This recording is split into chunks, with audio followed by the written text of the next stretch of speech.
Alright, it's been a while since my last update. Been busy with a bunch of things, work, etc. When I have had free time, I've been pretty much busting ass on this thing. So anyways, this is the Subaru I bought.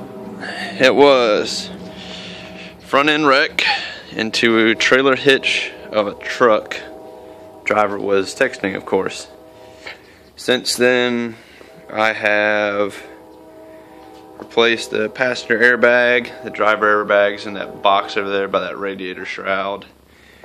Yet to put it in because I've got to fix the plug. That's those two wires hanging out right there.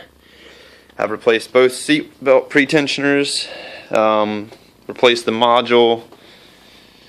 Once I get the driver airbag back in, I'll check, make sure there's no codes showing on the module, which it shouldn't have anything now. The car is a 2-liter regular WRX. However, the previous owner did swap out a bunch of STI stuff. I think the wing was factory put on. Somebody swapped the STI seats. I don't know if you can even see those.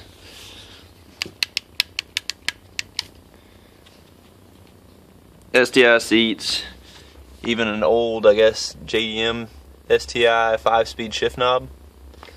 I put the gauges in. It's oil pressure, air fuel, and what's that, boost gauge. They came with the headlights I bought, which aren't in, of course, yet. The fenders I've still got to paint. The front bumper I've got to paint.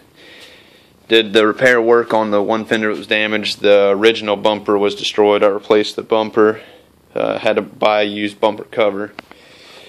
The radiator I had to replace along with the condenser.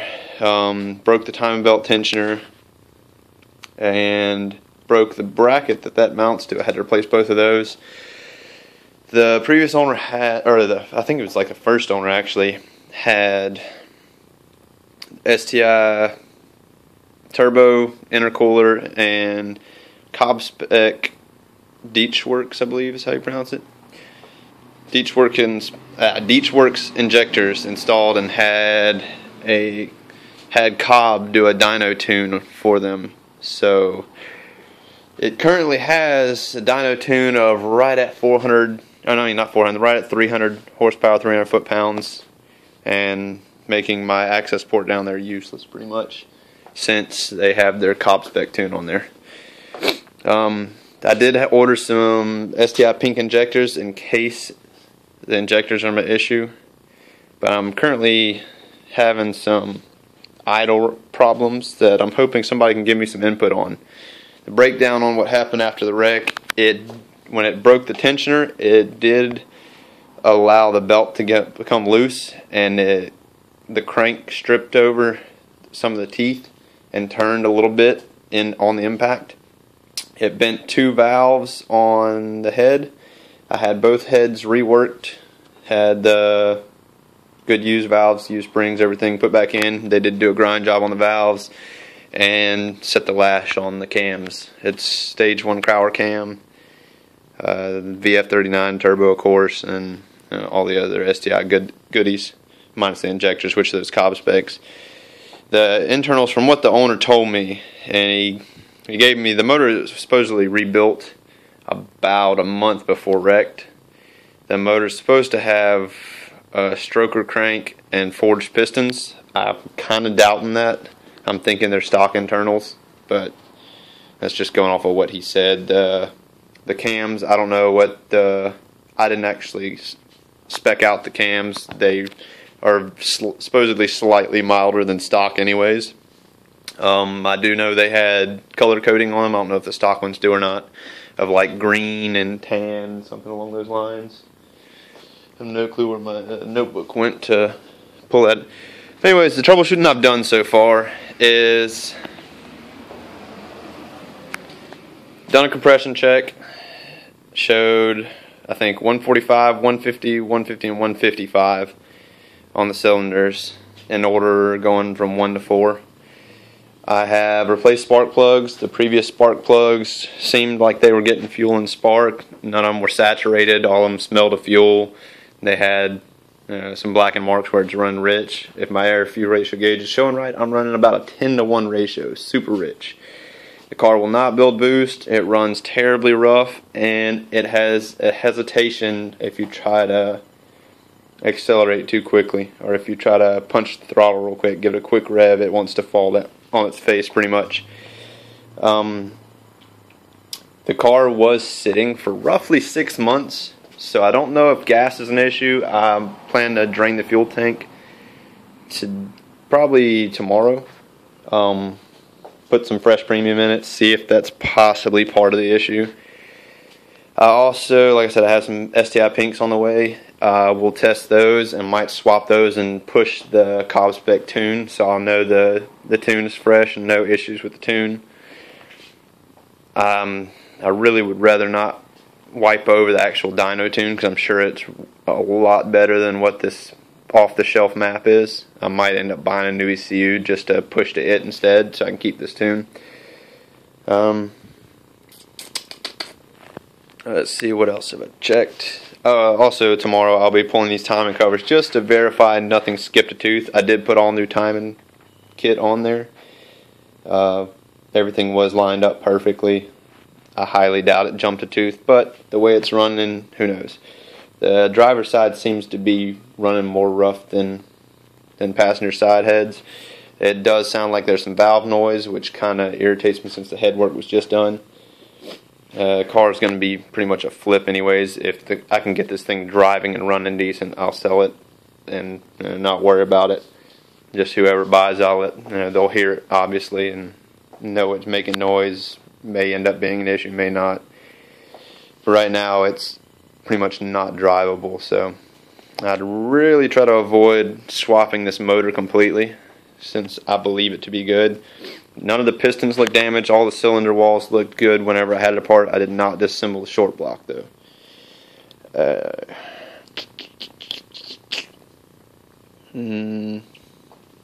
Can't think of anything off the top of my head other than that.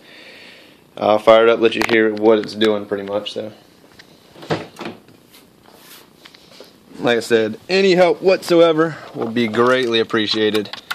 I need any troubleshooting tips. It did have check engine light. Checked with my code reader that I bought and fixed that. It ended up being something with the TGVs. That issue is now corrected, and I have no check engine lights now.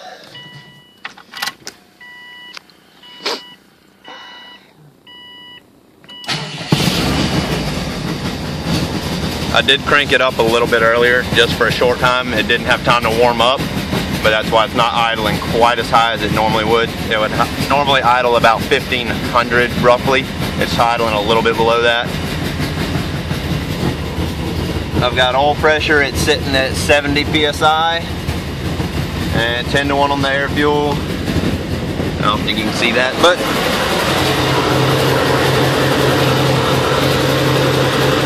right at about, oh shit, 18 pounds of vacuum. Right about. Hard to see that.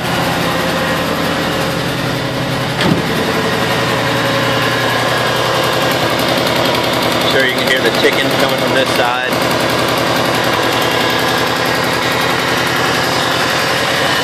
My power steering pump that I think is pretty much going out.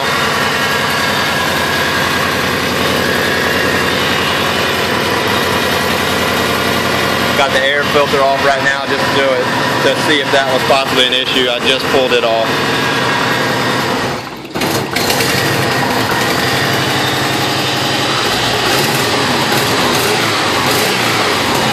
It's actually not falling on its face, so looks like air filter might have been a problem with that. It is an old ass filter. I'll be swapping it tomorrow too, just to see. That might have been part of the issue with it falling on its face and not being able to get enough air.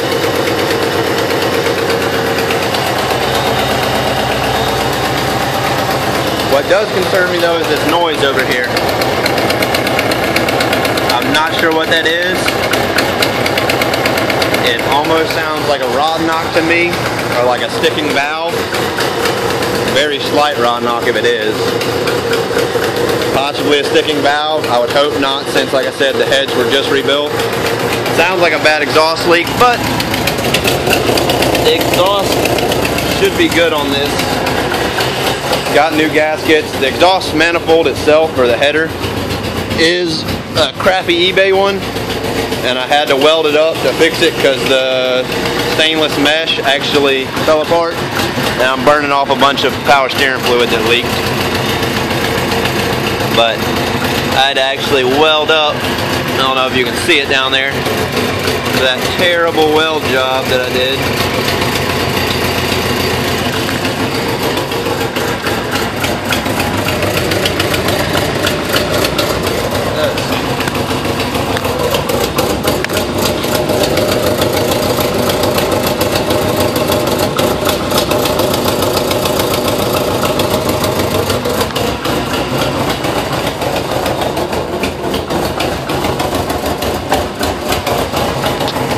So far, the only thing it works on are the new stuff that I've installed.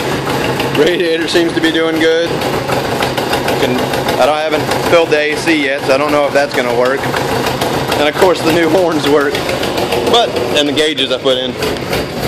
And for some reason, since I pulled the steering wheel, and it's not the plug that plugs in, I just tried that, my damn tail lights are wanting to stay on for some reason with the lights turned off. I'm not sure why that's doing it, but I did notice, I tried to unplug this little plug here, this here, thinking I could pull the clock spring off because I need to solder these wires right here for the airbag. I thought it was an easy pull. It's not. You have to untangle a shit ton of wires to get it out, so screw that. I'll solder it in the car.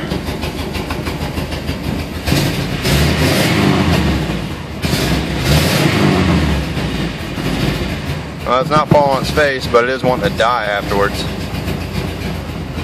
And of course, my air to fuel goes to slightly better than 10 to 1, but still right back to terribleness.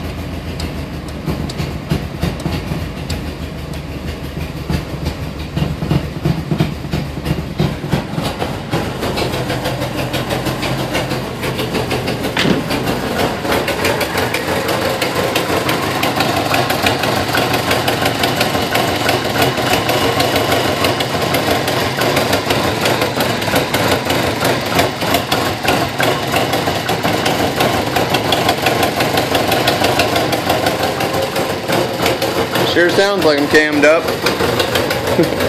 Can't be good. But people have said possibly a MAF sensor.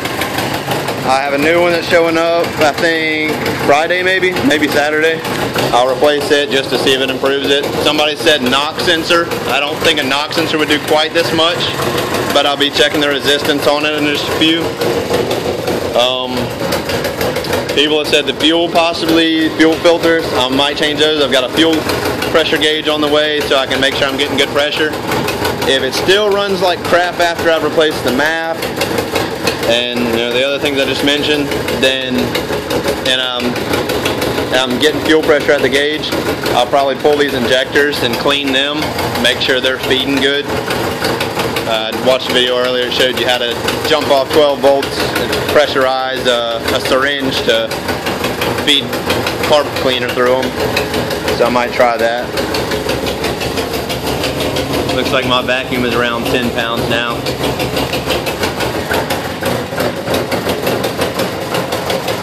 But like I said, any input, any help, would be great. Whatever you can offer. Tips, something to try, whatever.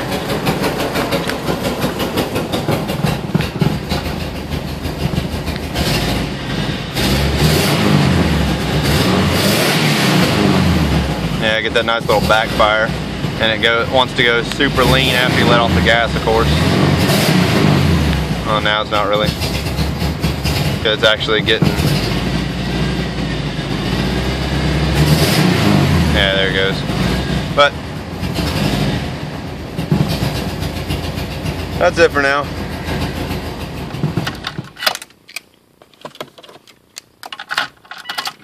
Turn that back on, see if the fans will kick in. But, oh well. Shoot me tips, any help, whatever.